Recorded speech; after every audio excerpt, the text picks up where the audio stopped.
Bueno, bienvenidos a todos. Mi nombre es Florencia Capielo, soy la responsable de contenido técnico en APRESID y en este módulo de capacitación vamos a hablar de la siembra directa y sus pilares. Para empezar, vamos a hablar de lo que es la misión de APRESID. La misión de APRESID es básicamente impulsar la producción sustentable de alimentos, fibras y energía a partir de dos cuestiones fundamentales, el cuidado del suelo y lo que es el conocimiento en red.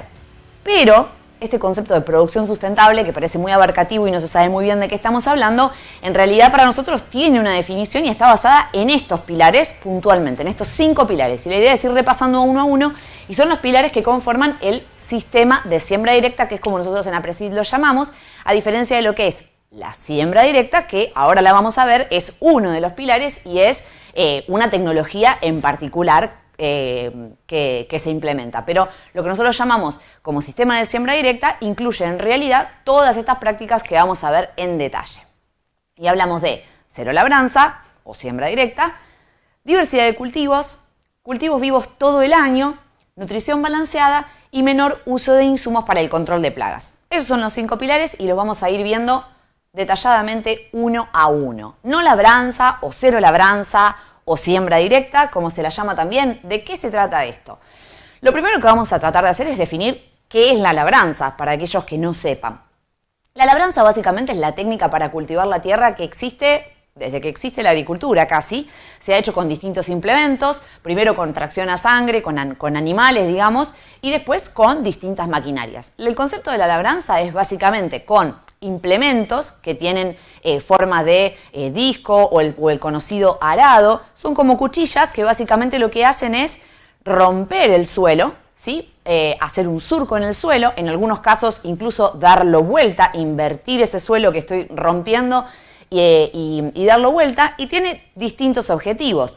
Principalmente, bueno, dejarlo bien refinado y listo para lo que es la siembra del cultivo siguiente. O sea, imagínense que ustedes tienen la tierra de una maceta. ¿Cómo hacemos para sembrar una semilla en una maceta?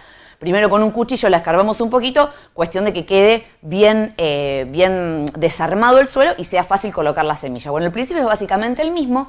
Lo que permite además es esa ruptura del suelo oxida muchos nutrientes que están bajo la forma de humus o materia orgánica que se conoce también en el suelo, y como a través de esa oxidación se ponen a disposición para que las plantas o el cultivo que viene lo pueda absorber. Entonces como que da una fertilidad medio inmediata para que los cultivos la puedan aprovechar.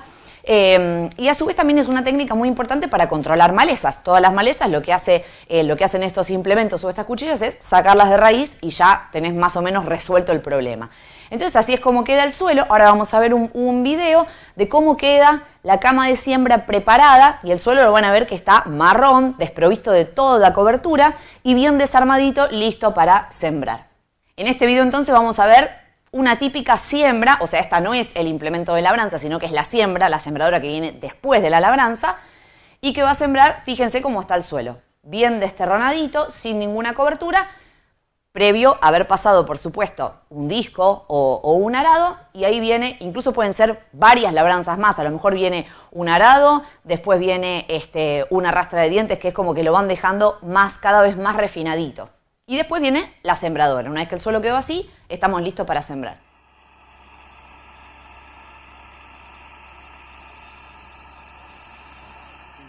Bueno, ahí veíamos entonces cómo viene la sembradora a sembrar la semilla del cultivo con el suelo previamente arado o labrado, como se dice, con los implementos que mencionamos antes. El arado, el disco, la rastra de dientes, puede ser un cincel. Bueno, hay un montón de implementos que permiten lograr el suelo así bien desterronado. Bueno, la labranza y los impactos. La labranza, para que ustedes tengan una idea, es el método de cultivo que se usa en más del 85%, o sea, hoy es el método de cultivo que se utiliza en más del 85% de la superficie cultivable en todo el mundo. O sea, sigue siendo el método por excelencia para preparar el suelo para la siembra, además de, como decíamos, controlar malezas. Pero su uso intensivo en realidad tiene muchos impactos negativos.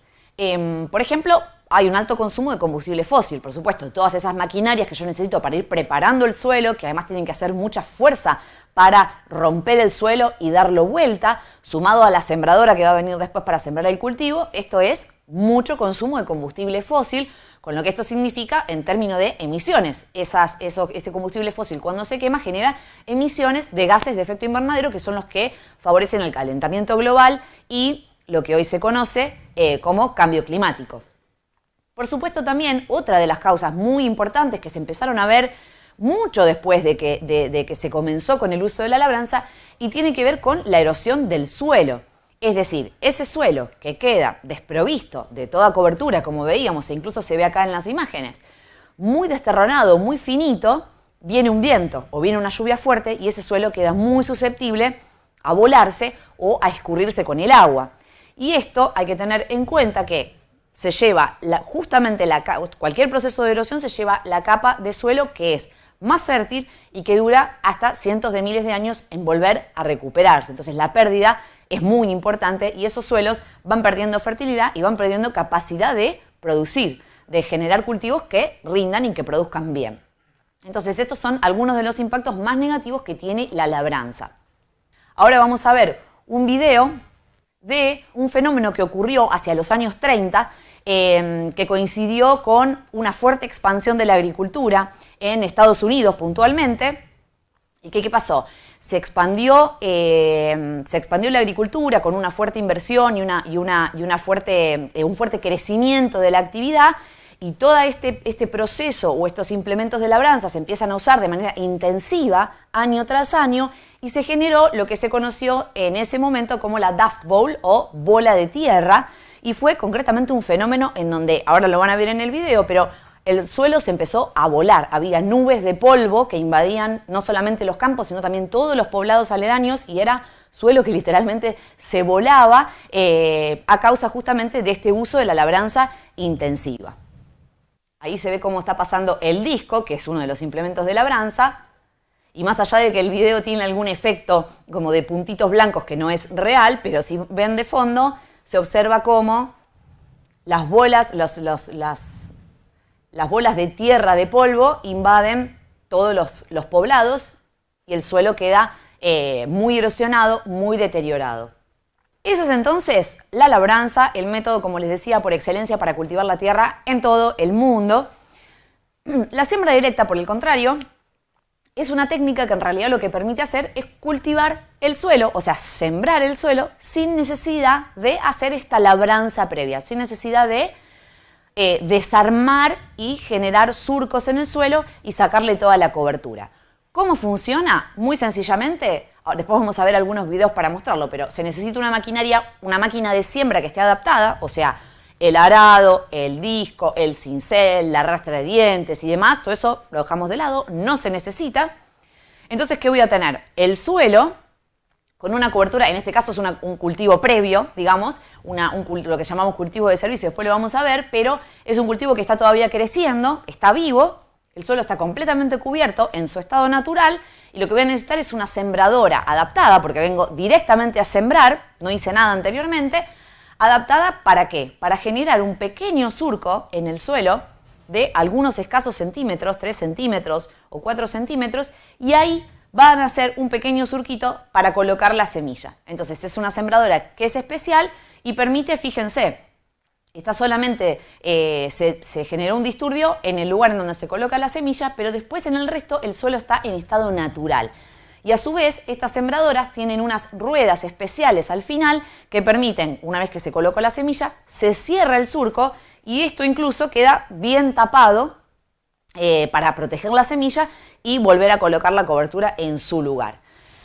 Argentina es líder global en la adopción, el 90% de la superficie argentina está bajo esta metodología de siembra, bajo siembra directa. Y también en Latinoamérica está bastante adoptada, pero bueno, como les decía, estamos en el 90% usándolo en Argentina y en el resto del mundo el 85% continúa usando la labranza. O sea, es un método que no está globalmente muy expandido. En este video vamos a ver entonces cómo trabaja una sembradora que va a sembrar en siembra directa, que va a sembrar directamente. Como les decía, ahí está la cobertura viva. Y pasa la sembradora haciendo un pequeño surquito en el suelo para colocar la semilla y después lo tapa. Ahora vamos a ver otra forma de hacer siembra directa, como les decía. El que vimos antes se hacía sobre una cobertura que todavía estaba viva, o sea, un cultivo anterior que todavía estaba vivo. En este caso lo que vamos a ver, que es otra forma de hacer siembra directa, es sobre lo que llamamos rastrojo, que básicamente son los residuos de un cultivo que se cosechó un tiempo atrás y entonces es un residuo muerto, digamos, que está anclado en el suelo, porque tiene las raíces todavía dentro del suelo, pero es un cultivo que está seco, está muerto, porque ya se cosechó, lo van a ver bien marrón a la superficie. Después de que se cosecha ese cultivo, viene un periodo que se llama de barbecho, que se conoce como barbecho, que puede ser más o menos largo, puede ser incluso de toda la temporada de invierno, es decir, yo coseché, por ejemplo, una soja, o un maíz hacia principios del otoño y puede que el suelo haya quedado sin ningún tipo de cultivo, solo cubierto con este rastrojo o residuo, para recién volver a sembrarse con siembra directa o de forma directa, por ejemplo, en noviembre o en octubre de la primavera siguiente. Entonces, en este caso, la sembradora en directa lo que va a hacer es sembrar, pero sobre un rastrojo o residuo de un cultivo que ya murió. Dice avena para pastoreo. Como siempre decimos, el último pastoreo es para el suelo.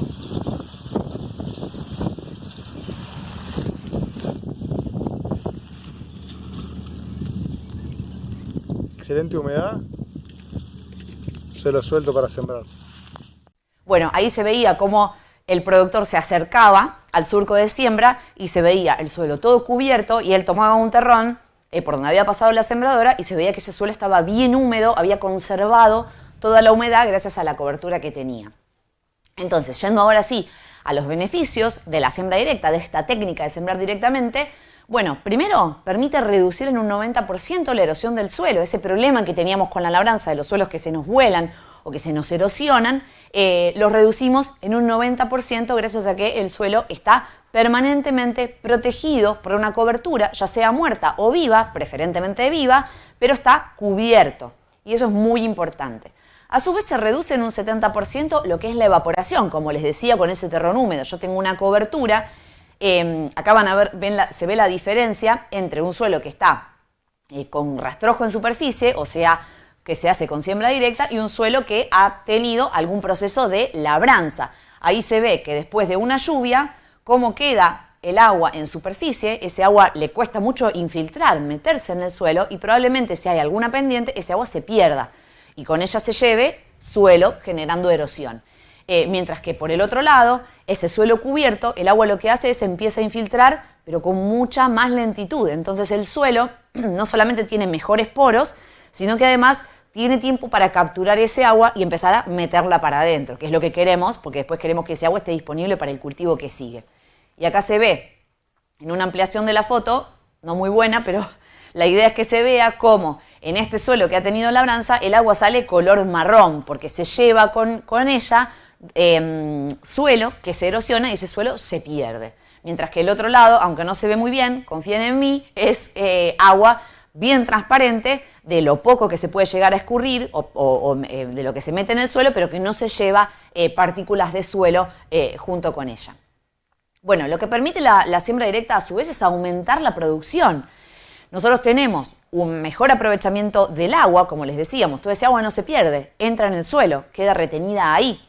Y además tenemos un suelo que tiene una mejor porosidad. ¿Por qué? Porque yo no estuve pasando, digamos, no lo estuve desterronando con ninguna labranza. Ese suelo tiene poros bien estructurados, bien firmes, y entonces es capaz de retener mejor ese agua. Ese agua queda disponible para el cultivo. El cultivo no solamente puede producir más, sino que además hay mayor estabilidad en el rendimiento a lo largo de los años. ¿Por qué? Si me toca un año bueno o en humedad y al año siguiente tengo un año seco, bueno, ese suelo es resiliente y permite soportar esos vaivenes climáticos de la lluvia.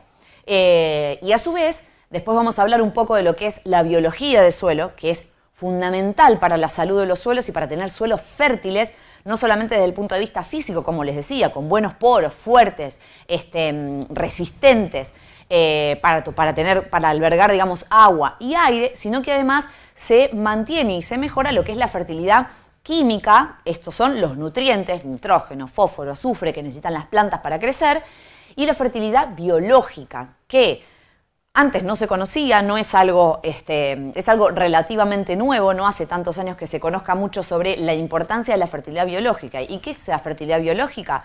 Es la fertilidad que aportan todos los microorganismos que viven debajo del suelo. Ahora vamos a hablar un poco de la importancia de esa vida que hay debajo del suelo y lo que representa, pero empezamos a descubrir que esa actividad biológica es fundamental para mantener los suelos sanos y productivos. Entonces, este es el combo de factores que se sinergiza para mejorar la producción y la estabilidad de la agricultura. Y por último, reducimos muchísimo lo que es el consumo de combustible, porque fíjense, yo directamente coseché el cultivo anterior, no ocurrió nada, vengo directamente con la sembradora. Todo ese arado, disco, rastra, cincel o lo que fuera que quiera pasar antes, no existe. Tengan en cuenta que a veces en algunos lugares del mundo se usan 4 o 5 labranzas previas a la siembra. O sea, son 4 o 5 máquinas, y en algunos lugares incluso más, que se pasan en el suelo para ir desterronándolo previo a la siembra. Bueno, todo eso es consumo de combustible. ¿Qué es entonces diversidad de cultivos? Bueno, lo primero que tenemos que entender es que la agricultura es una de las pocas, no sé si no la única, de las pocas actividades que se genera o se produce en espacios que son naturales, digamos. La agricultura se hace, salvo que se trabaje en un invernadero o en hidroponía, como también puede ser el caso, pero la gran mayoría de la agricultura mundial se hace en ecosistemas que son naturales, se hace a cielo abierto. ¿Y esto qué genera? Que hay una permanente interacción con ese espacio natural, con el agua de lluvia, con un suelo que tiene un montón de microorganismos adentro, una estructura determinada, una composición de minerales determinada, puede tener influencia de agua subterránea o no, tiene el efecto de la luz que genera el sol, de la temperatura, de los vientos, de las plagas que van y vienen por el ecosistema natural de manera permanente y libre. Entonces, la agricultura se produce en un espacio abierto. No es como, por ejemplo, un proceso industrial en donde yo tengo algo cerrado y puedo controlar perfectamente todo lo que entra, todo lo que sale, y el proceso es siempre el mismo, lo tengo estandarizado. Eso en la agricultura no se puede, y si lo queremos hacer, probablemente fracasemos. Entonces, lo primero que hay que entender es que estamos trabajando en un ecosistema que es natural. Por lo tanto, costó muchos años darnos cuenta de esto, pero la clave para asegurar la sustentabilidad de esa agricultura es tratar de parecernos cada vez más a la naturaleza. En lugar de generar estrategias para controlar la naturaleza, para mejorar la producción y para adaptarla a mi cultivo, es al revés. Lo que yo tengo que hacer es adaptar mi cultivo y el manejo que le doy para que pueda expresar todo su potencial en ese espacio natural o en ese ambiente natural que tiene. No luchar contra la naturaleza, no tratar de controlarla, sino al revés, transformarla en nuestra aliada. Y ahí es donde vamos a ver toda la potencialidad. ¿Qué es la naturaleza? Por empezar, diversa. Entonces, si yo voy a sembrar todos los años el mismo cultivo o cultivos muy similares, habrán escuchado hablar del término monocultivo de soja, que fue un fenómeno que ocurrió en varias zonas de nuestro país y en otros lugares del mundo, porque no solamente puede ser un monocultivo de soja, sino puede ser un monocultivo es de cualquier cultivo. Si yo siembro todos los años maíz, también va a ser un monocultivo y también va a tener muchos impactos negativos. ¿Por qué? Pues yo estoy, de vuelta, quitándole diversidad a ese ecosistema que es natural. Por ejemplo, la soja, como cualquier otro cultivo, va a sacar del suelo o a tender a extraer del suelo siempre los mismos nutrientes. Entonces, yo siembro todos los años soja. Bueno, la soja ¿qué va a requerir? Mucho fósforo, por ejemplo. Entonces voy a tender a extraer fósforo.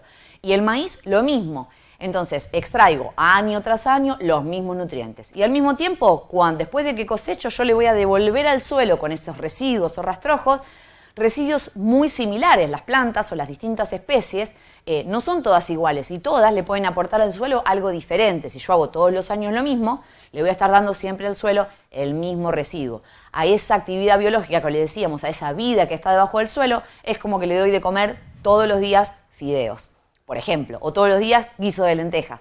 Esa vida que está debajo del suelo necesita una alimentación balanceada para estar sana. Entonces yo le doy todos los años lo mismo, me va a generar un problema. Por otro lado, ¿qué va a pasar? me va a quitar resiliencia a mi actividad. ¿Por qué? Los cultivos son distintos, por ejemplo, en su tolerancia a la sequía. Si yo hago todos los años y en toda la superficie exactamente lo mismo, un cultivo, por ejemplo, que no tolera muy bien la sequía, como puede ser el maíz, por ejemplo, y me toca un año seco, y bueno, ese año me va a costar mucho sostener esa producción. Distinto hubiera sido si yo hubiera podido diversificar en el mismo lugar un poquito de maíz, un poquito de girasol. El girasol se la banca mejor en la sequía, entonces probablemente me falle uno, pero voy a tener el otro. Bueno, esa diversificación en el espacio, pero también en el tiempo. Un año siembro una cosa, otro año siembro otra, le da resiliencia a mi sistema de producción. Y después, por otro lado, también tenemos, como les decía, el problema de las plagas. Las plagas muchas veces tienen preferencia por cierto cultivo. Entonces, hay gusanos, por decirlo de una forma muy sencilla, que prefieren alimentarse del maíz y no de la soja. Si yo a ese gusano le doy todos los años, ese gusano viene a mi lote y encuentra todos los años maíz, y bueno, se puede hacer un festín y probablemente año tras año vamos a tener una población de gusanos creciente y una plaga que se me va a complicar controlar. Entonces, toda esa simplificación me genera muchos problemas que con el tiempo se van a ir intensificando. Si vemos por el otro lado cómo es un paisaje natural, el paisaje natural, como les decía, mismo que es de un pastizal, que son los ecosistemas más naturales que hay, por ejemplo, en la región pampeana, que a simple vista no parecen tan diversos, no se ve como un bosque o una selva en donde uno lo asocia con una diversidad muy grande, pero aún así son muy diversos. Acá hay un montón de especies que están todo el tiempo interactuando en ese ecosistema para darle estabilidad, digamos, y resiliencia al ecosistema.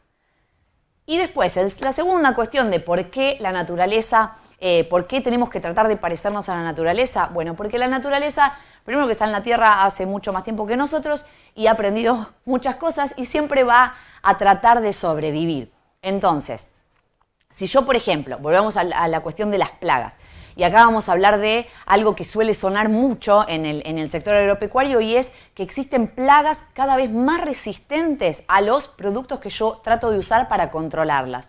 Bueno, esos fenómenos de resistencia ocurren básicamente porque son estrategias de la naturaleza que todo el tiempo se impone. Entonces, yo, por ejemplo, tengo volvamos al ejemplo del gusano. Tengo un gusano que se come mi cultivo de soja. Bueno, vengo y le tiro un producto para controlarlo. Al año siguiente vuelvo a hacer soja. Vuelve a venir el gusano, un poco más grande. Bueno, en lugar de tirarle 2 litros del producto para controlarlo, le voy a echar 3. Y al año siguiente viene un poco más porque volví a hacer soja. Entonces le echo 4. Y así sucesivamente. ¿Qué va a pasar en la naturaleza? Bueno, la naturaleza probablemente ese gusano desarrolle algún mecanismo en su metabolismo para procesar ese producto que yo le estoy echando para controlarlo y ya no le haga ningún efecto. Es lo que pasa cuando, con la conocida, por ejemplo, resistencia a los antibióticos en las personas, cuando tomás algún antibiótico de manera sistemática todo el tiempo, tu cuerpo se vuelve resistente. O mejor dicho, las bacterias que te infectan se vuelven resistentes y ya no la matás con el antibiótico. Bueno, en la naturaleza pasa lo mismo. Entonces, estos fenómenos se dan porque, de vuelta, tratamos de controlar esa naturaleza, siempre con las mismas estrategias, de manera simplificada, y la naturaleza, quédense tranquilos que siempre va a encontrar la forma para sobrevivir e imponerse.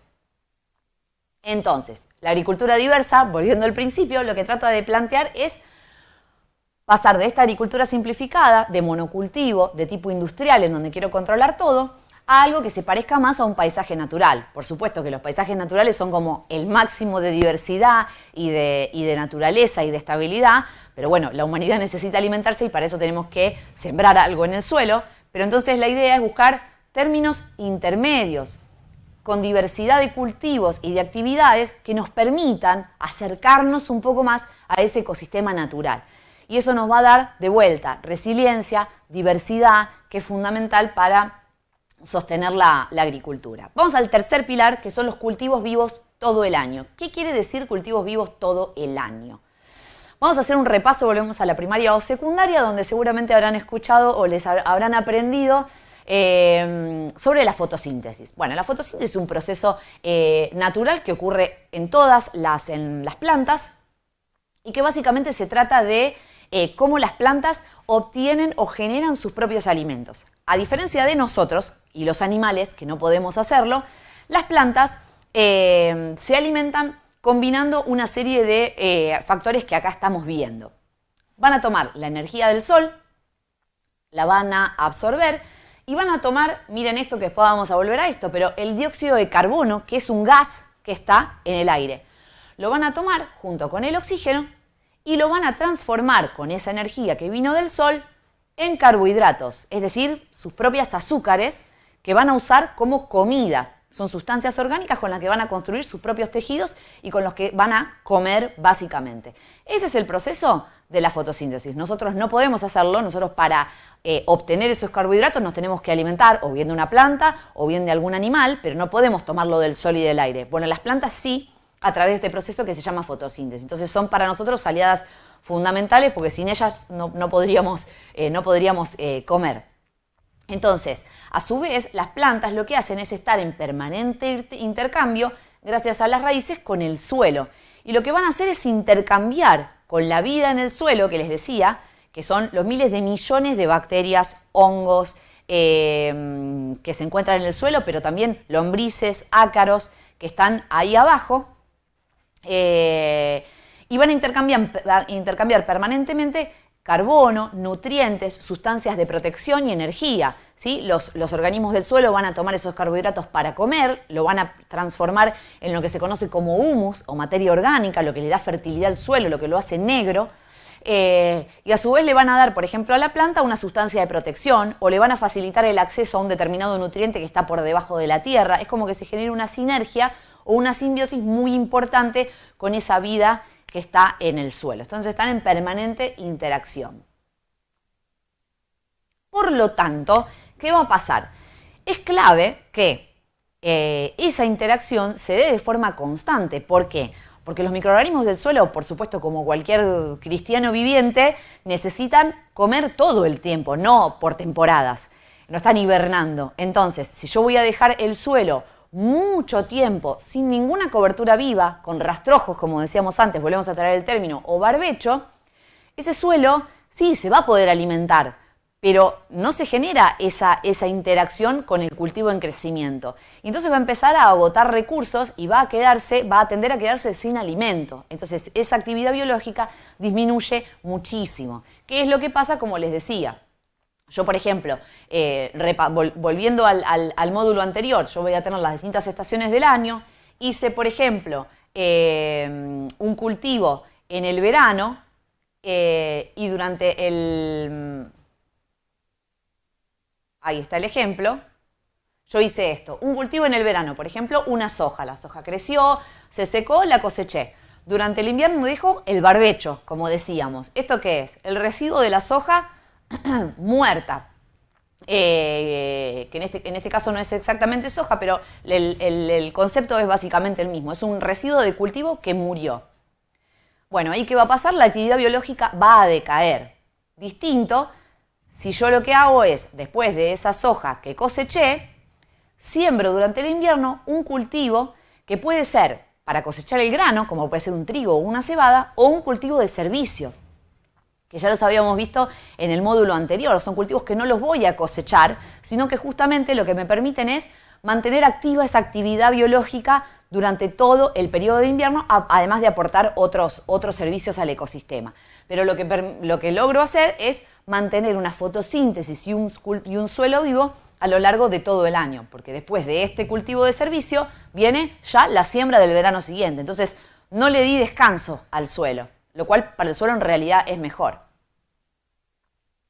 Bueno, hablamos un montón de suelo. Es importante saber o hacer un parate y decir por qué para nosotros o por qué es tan importante mantener un suelo vivo o un suelo sano. Bueno, por empezar, los suelos son la fuente de nuestros alimentos. Como les decía yo recién, nosotros para alimentarnos el 95% proviene de los suelos, así como 15 de los nutrientes más importantes para la vida humana provienen del suelo. Los necesitamos para seguir alimentándonos. A su vez es un aliado contra el cambio climático. ¿Por qué? Porque es el reservorio de carbono más grande de todo el planeta. Como les decía, a través de la fotosíntesis, las plantas toman ese gas que está suelto en la atmósfera y que es uno de los que genera el calentamiento global, lo transforma en sus tejidos y cuando se muere lo deposita en el suelo. El recurso suelo es muy importante de conservarlo. Y después de vuelta, lo habíamos dicho al inicio, por cada centímetro de suelo que yo pierdo, bueno, son cientos de miles de años que tal vez necesite para volver a recuperarlos. Entonces, es un proceso, la generación de suelos es un proceso muy lento. Nutrición balanceada, el cuarto pilar de nuestro sistema de siembra directa. ¿Qué significa nutrición balanceada? ¿Qué es nutrir de forma balanceada un sistema agrícola? Bueno, primero no es echar fertilizantes, así simplificando la cosa, sino lo que voy a tratar de hacer es aportar varias estrategias de manera simultánea como para que la nutrición de mis cultivos y de mi suelo sea justamente balanceada. Primero voy a aprovechar los nutrientes que me aportan los cultivos y los animales. Por ejemplo, los animales ya sabemos que a partir del bosteo que generan en el sistema de producción me devuelven todo el tiempo nutrientes que van a ir a parar de vuelta a los suelos. Eso es un fertilizante natural. Por otro lado, hablamos en el módulo anterior de uno de los cultivos de servicio, que son las leguminosas. Las leguminosas son especies particulares de plantas que ¿qué pueden hacer? Tienen ahí como esas pelotitas ahí abajo, que están bajo tierra en realidad, pero ¿qué hacen esas pelotitas? Ahí adentro hay bacterias y esas bacterias son capaces de tomar el nitrógeno atmosférico, o sea que está en el aire en forma de gas, y lo transforman en nitrógeno orgánico, el nitrógeno que es capaz de ser absorbido por las plantas y también por los microorganismos del suelo. Es un fertilizante natural, digamos. Ese proceso se llama fijación biológica de nitrógeno. Y entonces, en lugar de estar poniendo urea, que es un fertilizante nitrogenado muy conocido, yo tengo una planta que naturalmente me fija ese nitrógeno del aire y me va a fertilizar mi sistema. Entonces, aprovechar estos cultivos que me fertilizan de forma natural. Por supuesto, hacer diagnósticos de suelo. Esto es muy importante. Imagínense que el porcentaje de productores que hace muestreo de suelos es todavía muy bajo. El muestreo de suelos es hacer justamente una muestra del suelo, mandarla al laboratorio y evaluar cómo es el contenido de nutrientes y si hace falta aportarle algo a esos suelos. Ese diagnóstico, que es como el que uno se hace cuando se va a hacer un análisis de sangre, básicamente, y me dice, che, tenés que comer más hierro, por ejemplo, porque te está faltando, bueno, es un paso fundamental para saber qué necesita comer el suelo. Entonces, monitorear y reponer nutrientes. Bueno, si veo que le falta fósforo, va a haber que ponerle. Sobre todo teniendo en cuenta que el cultivo se lleva gran parte de esos nutrientes con el grano que nosotros cosechamos. Entonces, esas estrategias de reposición de nutrientes son fundamentales para asegurar la sustentabilidad. Y después, asegurar que estén disponibles para los cultivos. Por ejemplo, si yo tengo abajo de mi suelo una capa, que se suele llamar una capa densa, que es una capa de suelo que está duro, como si fuera un ladrillo que tengo abajo de la tierra, eso me va a dificultar mucho que las raíces crezcan. Entonces yo a lo mejor tengo nutrientes en el suelo, pero las raíces no lo pueden tomar. O por ejemplo, si no tengo una buena acumulación de agua que permita absorber esos nutrientes que se van moviendo por el suelo. Entonces es importante asegurar eso. Eso también es nutrición balanceada. Vamos al último pilar, quinto pilar, que es el manejo integrado de plagas. Bueno, primero, pequeño repaso de qué son las plagas. Las plagas es un concepto bastante amplio y que abarca fundamentalmente tres adversidades bióticas, o sea, vivas, que afectan a nuestros cultivos. Por un lado, las malezas. Por otro lado, los insectos, como les mencionaba yo recién, a los gusanos, que se pueden comer las hojas, se pueden comer las raíces o se pueden comer el mismo grano que quiero cosechar. Y las enfermedades, ¿sí?, que enferman a mi planta y también me generan mermas en el rendimiento. Por ejemplo, acá, esto es una patología que afecta, en este caso, esto era una espiga de maíz que se enfermó y se transforma en lo que se llama carbón, pero son todas formaciones que hacen que esa espiga se pierda a causa de la enfermedad. Entonces, ¿qué es un manejo integrado de plagas? Un manejo integrado de plagas, de vuelta, como decíamos, para la nutrición balanceada, es tratar de poner en práctica estrategias de forma integrada, es decir, en simultáneo, de manera tal de mantener a esas plagas por debajo de niveles que afecten a los cultivos. Pero esas estrategias no es solamente, como decíamos con el fertilizante, la aplicación de agroquímicos. Las estrategias pueden ser múltiples. Por ejemplo, también como decíamos para la nutrición balanceada, con un monitoreo y diagnóstico, saber todo el tiempo. Este es el famoso paño de monitoreo, en donde yo lo que hago es lo coloco en el suelo y tiene como si fuera una lona grande blanca, y voy a golpear el cultivo y ahí van a caer un montón de insectos y yo los voy a poder contabilizar y saber si ese cultivo necesita ser tratado o no. Entonces el diagnóstico es muy importante y aún así hoy sabemos que hay muchas aplicaciones de productos fitosanitarios para controlar plagas que se hacen como de forma medio preventiva, a ojo, y eso justamente es lo que va en detrimento de la sustentabilidad. Entonces es importante ese monitoreo para ser certeros a la hora de actuar. Rotar diferentes cultivos. Esa diversificación de la que hablábamos recién de cultivos permite naturalmente, como les decía, cortar los ciclos de ciertas plagas. Si yo hay una plaga que prefiere el maíz y yo lo intercalo con otro cultivo, y bueno, voy a dejar un periodo sin que esa plaga se pueda alimentar. Entonces, naturalmente, voy a bajar la población y se me va a hacer más fácil controlarla. Esa es la importancia entonces de la diversificación o rotación. Y por otro lado, lograr que sean ellos los que ganen la competencia por los recursos. Es decir, yo puedo adaptar prácticas como la fecha de siembra, el tipo de cultivo, el híbrido, si hay algunos que son naturalmente más tolerantes a determinada enfermedad que otros, o que tienen una estructura de planta que les permite competir mejor por los nutrientes y por los recursos como el agua. Entonces, puedo actuar sobre el tipo de cultivo, su fecha de siembra, es decir, cooptarles a una maleza, por ejemplo, a una plaga, la oportunidad de que crezca, porque yo con la fecha de siembra hice que el cultivo cubra el surco justo cuando la maleza necesita luz para emerger, por ejemplo. Entonces, con esa estrategia logro controlar de forma natural. También puedo ajustar el espaciamiento en el cual yo siembro el cultivo. ¿Para qué? Para generar una cobertura rápida y que de vuelta tape la luz a una maleza que está por emerger y entonces naturalmente compito. O otra estrategia son los cultivos de servicios, como les decía, que son cultivos que a lo mejor se pueden sembrar justamente para generar esa competencia en un momento del año en donde yo tal vez no tendría un cultivo de renta para sembrar. Sembro un cultivo de servicio, me controla la maleza, porque compite por esos recursos. Otra práctica, promover los enemigos naturales. ¿Qué son los enemigos naturales? Son organismos como pueden ser hongos, como pueden ser bacterias, o como pueden ser mismo insectos que se comen a la plaga o que enferman a esa plaga que yo quiero controlar. Entonces, favorecer la presencia de esos enemigos naturales, insectos benéficos o especies que naturalmente me permitan controlar la que para mí es una plaga que me afecta a mi cultivo, es otra estrategia para bajar un poco esos niveles poblacionales. Una cuestión fundamental ligada con eso es asegurar espacios de biodiversidad. Yo puedo tener un campo sembrado y en torno a los alambrados o en ciertas regiones puntuales mantener espacios con una diversidad natural. Esos espacios son grandes reservorios o importantes reservorios de esos enemigos naturales que me van a ayudar a controlar la plaga. Y además son como un reservorio de diversidad muy importante para asegurar, digamos, la estabilidad de los ecosistemas.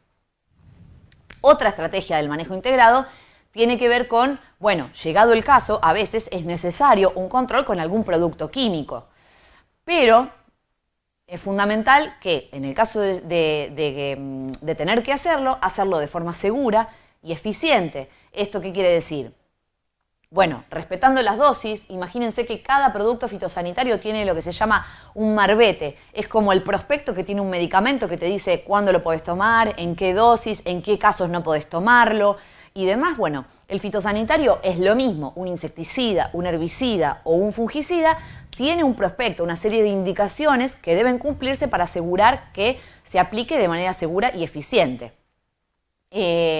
No usar siempre los mismos productos, esto es fundamental. Si yo, como les decía antes, todos los años trato de controlar con el mismo producto, probablemente la plaga en algún momento genere una resistencia y sea capaz de sobrevivir ese producto que yo aplique. Siempre la naturaleza se impone. Entonces, rotar productos. Y después, por otro lado, usar productos y métodos que tengan menor impacto ambiental. Hoy sabemos que, bueno, esta es la etiqueta de consumo de energía de los electrodomésticos, pero para los fitosanitarios es básicamente el mismo principio. Hay algunos que son más verdes y otros que son más rojos. En este caso habla de los que son más eficientes en términos de energía y menos eficientes, como puede ser una heladera.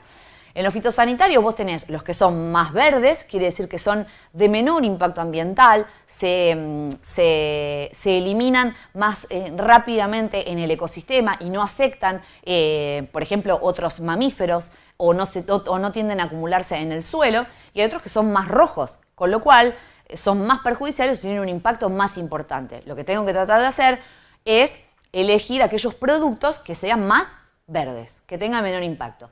Por supuesto, utilizar los equipos de protección personal previo a cada aplicación, digamos, para preparar la máquina y el producto que voy a aplicar y durante la aplicación. Y por otro lado, muy importante es controlar las condiciones ambientales. Las aplicaciones, para que sean seguras, tienen que aplicarse con, por ejemplo, no haya mucho viento, que se pueda llevar el producto, haya una temperatura y humedad adecuada. ¿Para qué? Para que el producto no se evapore. Entonces es muy importante ir controlando todas esas variables ambientales para asegurar que ese producto llegue a donde yo quiero y no se vaya hacia otro lado. Bueno, esa fue la última de las 5 prácticas e hicimos el repaso a lo largo de los 5 pilares de lo que nosotros llamamos el sistema de siembra directa. Y bueno, hasta acá llega este segundo módulo de capacitación y nos vemos en el próximo. Si vos también querés construir una agricultura más sustentable, seguinos en nuestras redes como Aprecid para conocer todas las novedades y si no, metete en nuestra web www.aprecid.org.ar para aprender más sobre el sistema de siembra directa, sus prácticas y sus beneficios.